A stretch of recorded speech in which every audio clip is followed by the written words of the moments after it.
The ghost in the machine. You've felt it, haven't you? That quiet hum of wrongness, a subtle yet persistent dissonance playing just beneath the surface of your life. It's not a loud alarm, but a hollow echo in a room that should be full. It's the feeling of being a ghost, haunting the hallways of your own existence. You watch yourself laugh at a joke, but you don't feel the joy. You see yourself cry, but you feel strangely detached from the sorrow.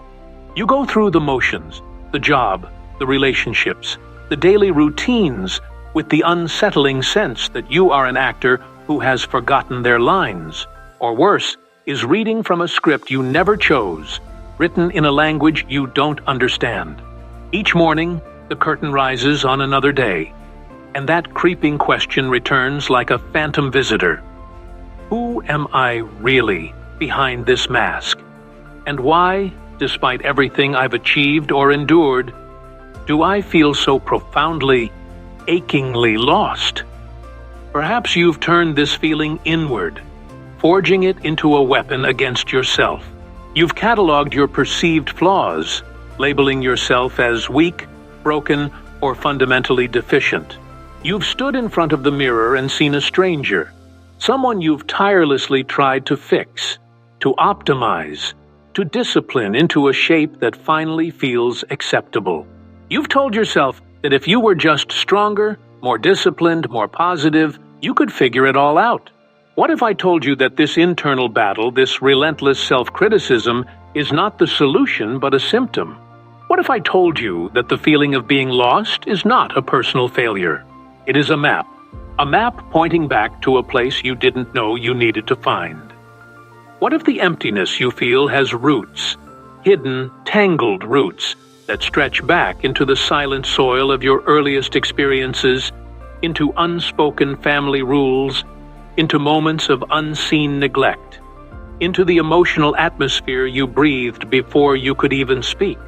Recognizing this is the first, most radical step, not a step toward blame, but a courageous step toward healing. Because here is the truth, a truth articulated with profound clarity by Dr. Gabor Maté. Trauma is not what happened to you. It is what happened inside you as a result of what happened. Think of it this way. The trauma isn't the car crash. It's the way your body learned to brace for impact in every quiet moment afterward. It isn't the harsh words someone spoke. It's the way their voice became the blueprint for your own inner critic. It's not the event itself, it's the internal adaptation. It's the shift in your nervous system from a state of open, curious presence to a state of guarded, vigilant survival. Trauma is the invisible architect that designed the very fortress you now mistake for your personality. It's the unseen force that calibrated your sense of self-worth, that taught you what to expect from love, that decided how much space you were allowed to take up in the world. This architect works in silence, and its blueprints are the patterns that feel so deeply, intimately like you. That relentless need to please others, to sand down your own edges until you fit seamlessly into their lives, that is not your kindness. It is the echo of a time when your survival depended on being agreeable. That chronic, humming anxiety, the feeling that disaster is always lurking just around the corner, that is not your personality. It is a nervous system still frozen in a past threat, scanning the horizon for a danger that has already passed. The gnawing self-doubt that sabotages your every success, the imposter syndrome that whispers you are a fraud about to be exposed, that is not humility. It is the internalized belief that you were and therefore still are not good enough. These are not character flaws. They are brilliant, sophisticated survival strategies that you once needed. But the war is over, and you are still dressed in armor, fighting ghosts in a field of peace. Imagine for a moment the very beginning. Before your first breath, you floated in the universe of your mother's body. You were not separate. You were connected, feeling what she felt. Her stress was not just an abstract concept. It was a biological reality, a cascade of hormones that shaped your developing brain and nervous system. The burdens she carried, the fears she held, the sorrows she endured in silence, they became part of your earliest education about the world. This is not to lay blame at her feet. It is to acknowledge the profound, unbroken chain of humanity. She, too, was carrying what life had given her, and what it had withheld. You, in your very cells, became an extension of that story. These invisible imprints, these pre-verbal lessons, form the deep, unconscious foundation of how safe you feel in your own skin, how you reach for connection, and why you pull away from it. You may have spent a lifetime believing something was fundamentally wrong with you.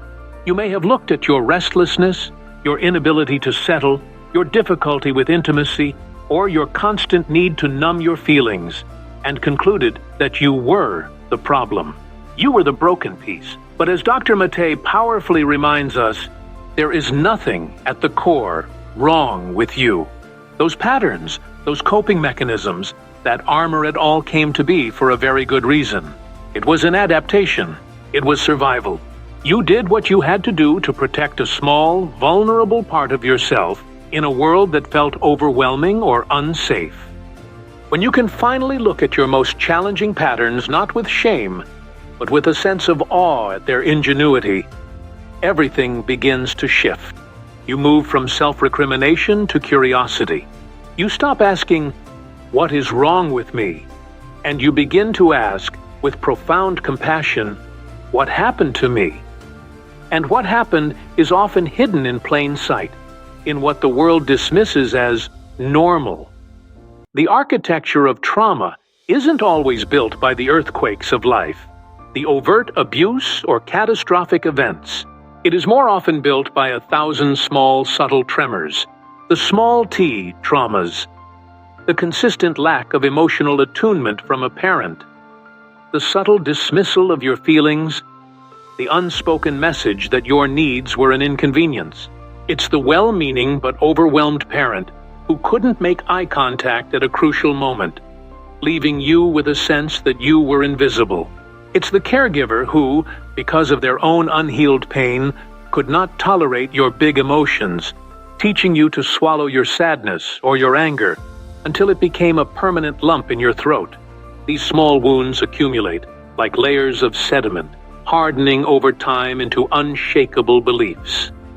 That you are too much, that you are not enough, that love is conditional and must be earned, that the world is not a safe place to be your full, authentic self. So if you feel lost, listen closely.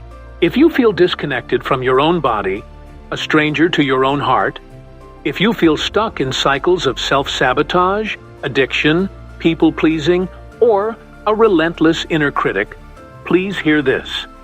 These are not signs of your failure. They are not evidence of your brokenness. They are breadcrumbs. They are messengers from your past, pointing the way back to the parts of you that have been left behind, unhealed and unheard. They are the silent, screaming alarms that your body and soul have been sounding for years, begging you to finally turn around and listen. And here is the powerful, liberating news. Healing is your birthright. It is not a privilege for a select few. It is a possibility that lives within you. You can reclaim the pieces of yourself that feel scattered or buried. You can learn to inhabit your body as a safe and loving home.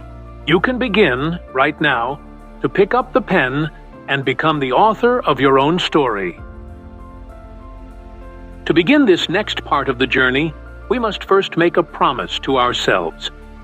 To approach our own past not as a courtroom, but as an archaeological site. The goal is not to find someone to convict, not to put our parents or caregivers on trial. The goal is to understand the ruins, to gently brush the dust off of old artifacts, and to read the story that was written in the very foundations of our lives.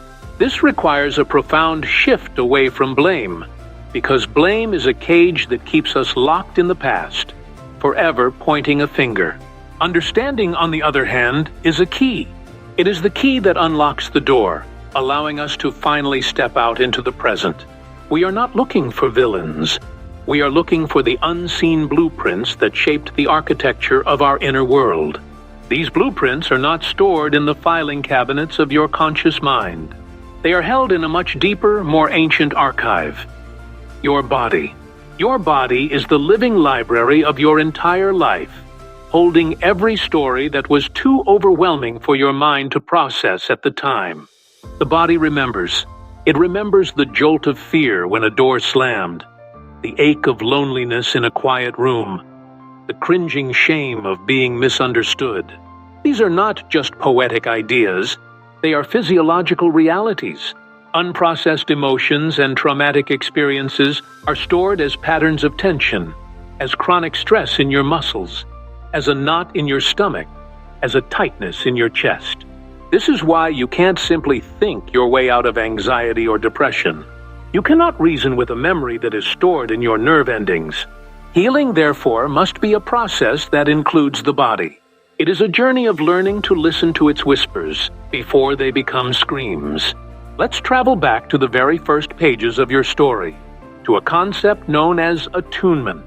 Attunement is the invisible, sacred dance between a caregiver and a child. When a baby cries, a well-attuned parent doesn't just meet the physical need, they meet the emotional need. They reflect the child's distress in their own face, in their voice, in their touch, communicating a powerful message. I see you. I feel you. You are not alone in your big feelings. I can hold this with you. In this dance, the child's nervous system learns that the world is a safe place, that connection is possible, and most importantly, that their inner world is real and valid. This is how a secure sense of self is born. But what happens when that dance is interrupted? What happens when the caregiver is physically present but emotionally absent? Perhaps they were overwhelmed by their own stress, their own unhealed pain, their own exhaustion. They provide food, shelter, and clothing. But when the child looks to them for that mirror of emotional connection, they see a blank face, a distracted gaze, a mind that is somewhere else entirely. In that devastating gap, the child receives a different, shattering message. My feelings don't matter. My inner world is invisible. To get love, I must disconnect from myself. This is not a conscious thought. It is a deep, cellular learning. This is a foundational small t trauma, the trauma of not being seen. And from this single, quiet wound, 1,000 survival strategies are born. This is the birthplace of the people pleaser. The child learns that their authentic feelings, their anger, their sadness, their exuberant joy are too much for the caregiver. So, they become a brilliant emotional chameleon. They learn to read the room, to anticipate the needs of others, to make themselves small, agreeable, and easy. They learn that their value lies not in who they are, but in what they can do for others. They become experts at abandoning themselves, believing that this is the only way to secure connection and avoid being a burden. As an adult, this looks like an inability to say no, a deep fear of conflict, and a chronic feeling of emptiness, because they have spent a lifetime tending to everyone's garden but their own. This is also the soil in which the perfectionist grows. If a child learns that love and approval are conditional, given only for good grades, for achievements, for being quiet and well-behaved, they develop a terrifying equation in their mind. Performance equals safety. Imperfection equals abandonment. They begin a relentless, exhausting pursuit of flawlessness, not out of a healthy drive, but out of a deep, primal fear. As an adult, this manifests as chronic procrastination, the fear of not being able to do it perfectly, an unforgiving inner critic, and the inability to ever feel truly satisfied because the goalpost of good enough is always moving, forever out of reach. For another child, in a home where emotions are volatile or dangerous, a different strategy emerges: dissociation. The world inside is too scary, so they learn to leave. They retreat into the attic of their mind, into books, into daydreams, into a world of logic and intellect, leaving their body and their heart behind. The body becomes an inconvenient vessel to be ignored or disciplined. As an adult, this can look like a feeling of being spaced out or foggy, a difficulty connecting with their own emotions or the emotions of others, and a preference for a life lived entirely from the neck up. It is the ultimate act of self-preservation. You cannot hurt me if I am not truly here. All of these, the pleaser, the perfectionist, the striver, the numbed one, are the ingenious costumes worn by a small, wounded child who still lives inside you. This is not a metaphor, it is a psychological reality. Deep within your psyche, there is a younger version of you, frozen in time at the age of their deepest wound, still holding all the fear, shame, and loneliness that the adult you has learned to manage or suppress. It is this inner child who is secretly running the show. It is their unmet need for safety that drives your anxiety. It is their belief that they are unlovable that fuels your self-sabotage. It is their terror of abandonment that makes you cling to unhealthy relationships. Your adult self can reason and rationalize, but the child within is operating from a place of pure, unfiltered emotion. Healing is the process of the compassionate adult self finally turning around to meet this child, to listen to their story, and to give them the safety and love they always needed. Our culture actively conspires to keep us disconnected from these truths. We are told to be strong, to get over it, to leave the past in the past. We are sold 1,000,000 distractions, 1,000 ways to numb, to optimize, to hustle, all of which are sophisticated forms of self-abandonment. We are taught to look outside of ourselves for validation, for worth, for a sense of wholeness. But the feeling of being lost cannot be cured by a promotion, a new relationship, or a different city. The echo in the room cannot be silenced by turning up the volume of the outside world. The void can only be filled from within, and that requires turning around and walking the path back to yourself, using the very patterns that cause you pain, not as evidence of your brokenness, but as the precise, unerring map that will lead you home. The journey of healing begins not with a grand, heroic leap, but with a single, quiet act of courage. The willingness to face yourself without turning away. For years, perhaps your entire life, you've been living in a house you did not consciously build, walking through dark rooms furnished by the past. The first step is not to tear down the walls or to frantically redecorate. The first step is simply to find the light switch. Healing begins, as Dr. Maté so often says, not with the pressure of doing, but with the gentle grace of seeing. It is the act of standing in the doorway of your own inner world and, with a steady hand, turning on the lights to see what is truly there, not with the harsh glare of judgment, but with the soft, ambient glow of curiosity. When you first turn on those lights, your eyes will need time to adjust. You will see the furniture of your coping mechanisms exactly where they are. You will see the people pleaser, anxiously straightening cushions, ensuring everyone else is comfortable. You will see the perfectionist, frantically polishing a single spot on the floor, terrified of being found wanting. You will see the inner critic, sitting in a high-backed chair, pointing out every crack in the foundation. The old impulse is to rush in, to condemn, to try and throw everything out. But we must resist this. Your only task in this moment is to observe, to see these patterns not as monstrous flaws, but as the ingenious, desperate strategies of a younger you who was simply trying to survive the darkness. You do not need to shame these parts of yourself. You need to understand the function they served. When you see with this clarity, a miracle happens. You stop identifying with the pain and start becoming the compassionate witness of it. You finally realize, on a level deeper than words, this is a story that happened to me. This is a fortress I built, but it is not the entirety of who I am. Seats. This is where compassion becomes the bedrock of your transformation.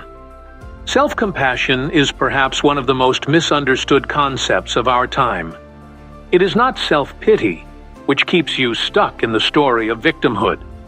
It is not self-indulgence, which allows you to avoid responsibility. Self-compassion is the radical act of offering yourself the same tenderness, warmth, and understanding you would instinctively offer to a small, frightened child.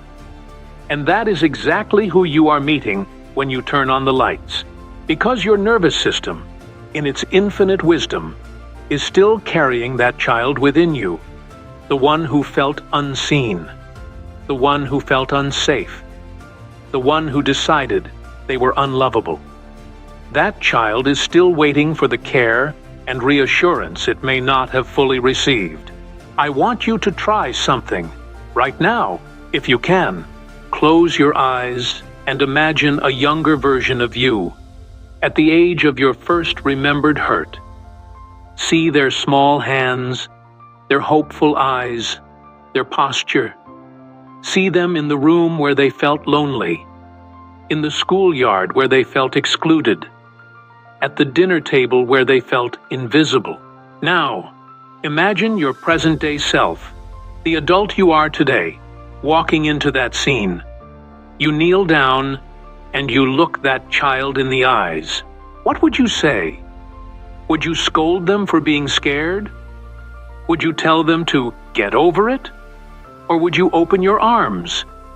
Would you wrap them in a feeling of absolute safety and whisper the words they needed to hear? You are not alone. This is not your fault. I am here now. I will not leave you.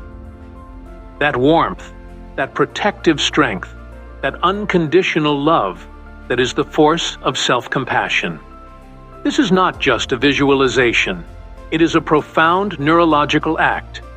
You are literally creating a new inner experience, reparenting yourself and teaching your nervous system in the present moment, the safety it longed for in the past. The culture we inhabit is a machine that runs on speed, distraction, and disconnection. It screams at you to move on, to be strong, to numb your pain with the next achievement, the next purchase, the next fleeting dopamine hit. But the body has its own ancient, unshakable truth. It does not get over what the mind ignores. The body remembers everything. The body keeps the score. Unresolved trauma and unprocessed emotions do not simply evaporate. They manifest. They show up as chronic inflammation, as autoimmune conditions that attack the self, as migraines that throb with unspoken rage, as digestive issues that churn with undigested fear, as the profound exhaustion of a nervous system that has been stuck in the on position for decades. The link is undeniable.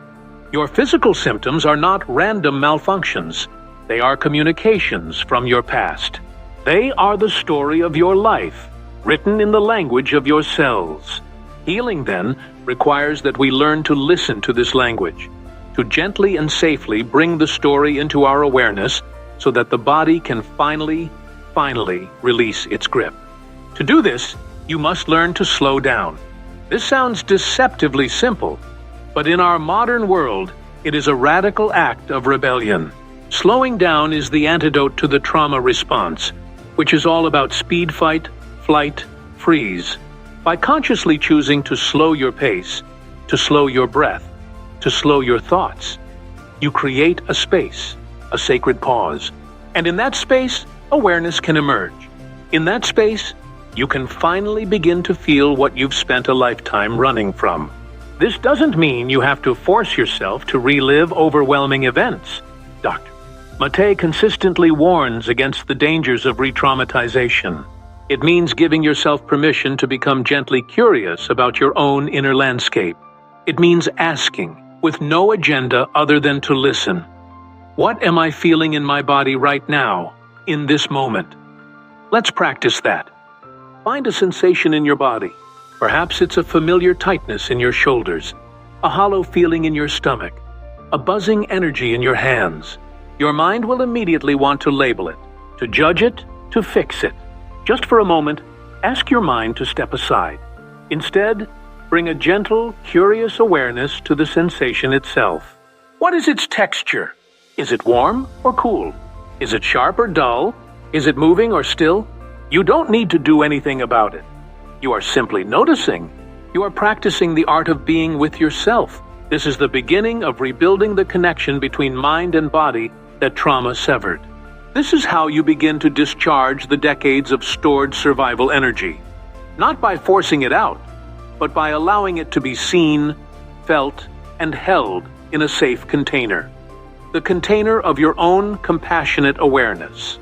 Finally, you must understand that healing is not linear. You have been conditioned to think of progress as a straight upward line. But the healing of a human soul is not a business chart. It is a force of nature. It is a spiral. You will circle back to familiar feelings, to old wounds, to recurring patterns. The crucial difference is that each time you return, you are not in the same place. You are spiraling upward. You are meeting that old pain from a higher vantage point, armed with more awareness, more compassion, and more tools than you had before. A day where you feel triggered, where an old pattern resurfaces, is not a failure. It is not a sign that you are moving backward. It is a sign that your system feels safe enough to bring another layer of the story to the surface for healing. Think of it like the ocean. The tide comes in, and the tide goes out. The work is not to stop the waves, but to learn how to anchor yourself, to breathe through them, and to trust that the tide will recede again, leaving you stronger and more rooted on the shore. For a long time, you have been living according to an old, inherited code, a set of rules and beliefs about yourself and the world that were programmed into you before you could choose. Beliefs like, I am not enough, I must earn my place, my needs are a burden, love is something I must prove I am worthy of. These are not objective truths. They are the ghosts of old wounds, the software of survival. The next phase of your healing is the sacred work of rewriting this inner code. This is not about deleting the past, but about updating the operating system of your soul so that it runs on the principles of worthiness, safety, and self-trust, rather than fear and survival. This process begins by becoming a detective of your own thoughts. Pay attention to the voice of your inner narrator, especially when you are stressed, tired, or facing a challenge. What is the automatic default story it tells? When you make a mistake, does it whisper, "See, you always fail," or "You're so stupid"? When you think about a goal, does it say, "Who are you to even try that"? The first step is simply to notice this voice, to see it as a pattern. The second, and most crucial step, is to ask with genuine curiosity, whose voice is this, really? Is it the tired, critical voice of a parent? The shaming tone of a teacher? The absorbed message of a culture that profits from your insecurity? The moment you recognize that this harsh inner critic is not your authentic voice, but a recording of someone else's pain, it begins to lose its power. Once you have identified the old code, you can begin to write a new one. This is not about affirmations that feel like lies, like standing in the mirror and shouting, "I am perfect," when you feel broken. It is about offering yourself a new, more compassionate and truer narrative. When the old code says, "You failed again," the new code can gently respond, "This didn't work out as I'd hoped, and that's okay. I am learning. My worth is not determined by my performance." When the old code says, "You are too much," the new code can whisper, "My feelings are valid. I am allowed to take up space. My needs matter." This is not a debate with the inner critic. It is an act of gentle, persistent self-parenting. You are offering your inner child the reassuring voice they always needed. At first, it will feel foreign, like writing with your non-dominant hand. But with practice, these new thoughts begin to carve new neural pathways in your brain. This is not just a psychological exercise, it is a neurological renovation. This inner renovation is supported and protected by one of the most powerful tools of healing, the boundary. For many who have experienced trauma, particularly the trauma of not being seen, the concept of a boundary is terrifying. Your nervous system learned that your survival depended on being compliant, on erasing your own needs to keep others comfortable. Setting a boundary can feel like you are risking rejection, conflict, or total abandonment, a feeling that registers in the body as a life or death threat. This is why you must approach boundaries with immense compassion for yourself. Understand that the fear is real, but it is an echo from the past. A boundary is not a wall you build to shut the world out. A boundary is a door you install, giving you the power to decide who and what you allow into the sacred space of your inner life. It is an act of profound self-respect. You can start small. The first and most important boundary is the one you set with yourself. I will no longer tolerate my own self-abuse. I will not speak to myself with contempt. From there, you can practice small, external boundaries. It might be as simple as saying, I need a few minutes to think about that before I answer. It could be muting a conversation that is draining your energy. It could be saying no to a small social obligation that you feel you should do. Each time you set a boundary, no matter how minor, you send a powerful healing message to your nervous system. I am worthy of protection. I am on my own side. As you strengthen this inner foundation, you will discover another profound truth that Dr. Maté emphasizes. Connection is the medicine. Trauma happens in isolation or within broken relationships. Healing happens within safe, co-regulating relationships. We are neurobiologically wired for connection. Our nervous systems are not self-contained. They are constantly communicating with the nervous systems of those around us. Think about how you feel in the presence of a calm, loving friend versus a frantic, anxious person. You feel the difference. A safe connection is one where you are seen, heard, and accepted as you are, without judgment and without the need to perform. It is a space where your nervous system can finally come out of its defensive crouch and downregulate into a state of rest and trust. This is the healing power of therapy, of a healthy partnership, of a trusted support group, or even of a deep connection with a pet or with nature. You cannot do this work alone because the wound itself was one of disconnection. The healing must therefore be one of reconnection. And as you do your own work, an amazing thing happens. You become a safer harbor for others. As your own nervous system becomes more regulated, your presence becomes a source of calm. As you learn to listen to yourself with compassion, you naturally learn to listen to others with more empathy. You begin to see that behind the anger, the arrogance, and the defensiveness in others, there is often an unseen wound just like yours. This doesn't mean you have to fix them or tolerate harmful behavior. It means you can approach the world with more understanding and less judgment. You start to see that hurt people, but that healed people, or even just people in the process of healing heal people.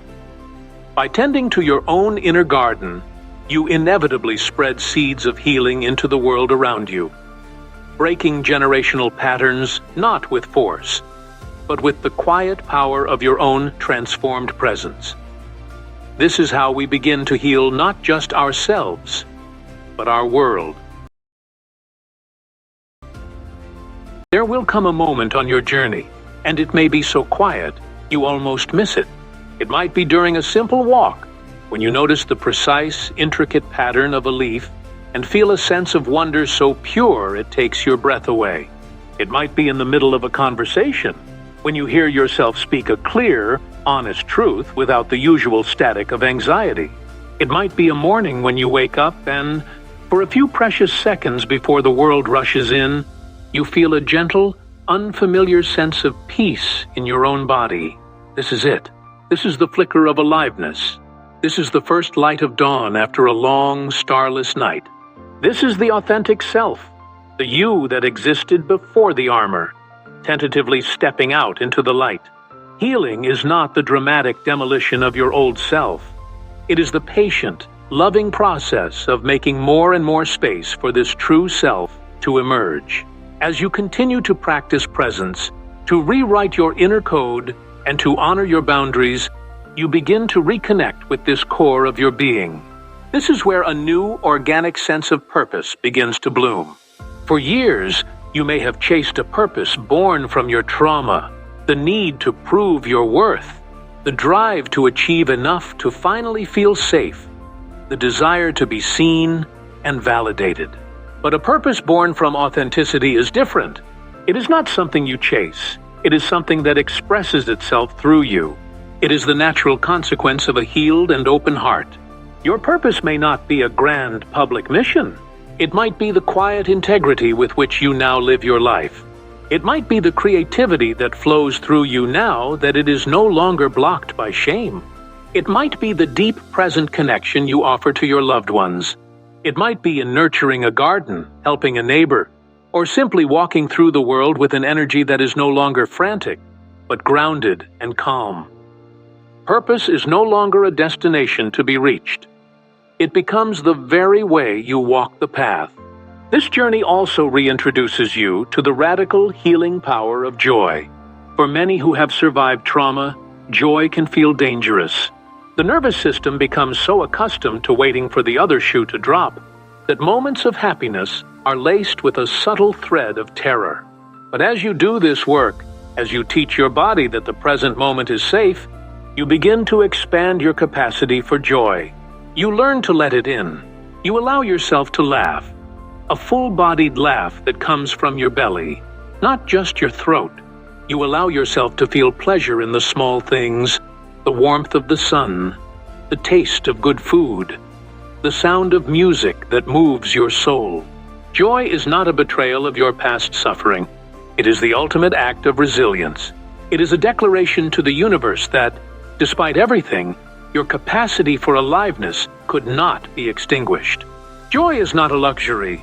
It is the essential medicine that rewires your brain for hope. And what of the past? What of the scars? The goal of healing is not to create a blank slate, to pretend the wounds were never there. That is an impossible and dishonest task. Instead, you transform your relationship to your scars. They are no longer secret sources of shame to be hidden away. They become a testament to your resilience. They are the proof of the battles you have survived. They become the source of your deepest wisdom and your most profound empathy. You can look upon your own past with a sense of reverence for the person who did whatever it took to keep going. You see yourself not as broken, but as a masterpiece of survival. Your sensitivity, which you once saw as a weakness, you now recognize as a superpower. Your vulnerability, which once felt like a liability, you now understand is the very doorway to authentic, heart-opening connection. As you heal, you will notice that your relationships will transform. Some, which were built upon the shaky foundation of your old trauma patterns, may gently fall away. This is not a failure. It is a necessary alignment. You are making space. In their place, new relationships will grow, connections that are drawn not to your armor, but to your authentic light. You will find that you are attracting people who are also doing their own work, who can meet you in your truth, who are not afraid of your depth. You will finally understand that you do not have to shrink yourself down to be loved. The real you, the whole you, scars and all, is not only enough, it is precisely what the world has been waiting for. So now, let's return to where we started, to that hollow echo, that feeling of being a ghost in your own life.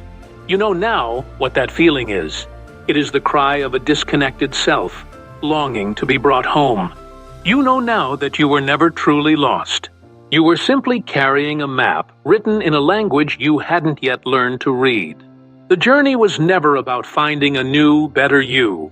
It was always about uncovering the magnificent you who was already there, buried beneath years of pain and conditioning. Take a deep breath. Feel your feet on the ground, the solid earth beneath you.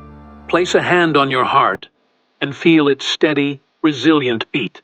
This heart has been beating for you every second of your life. Whisper to yourself the ultimate truth. I am safe. I am whole. I am coming home to myself. This is not the end of your story. This is the end of the preface. The real story, the one you will write from this place of presence and power, is just beginning. You have survived. Now it is time to live.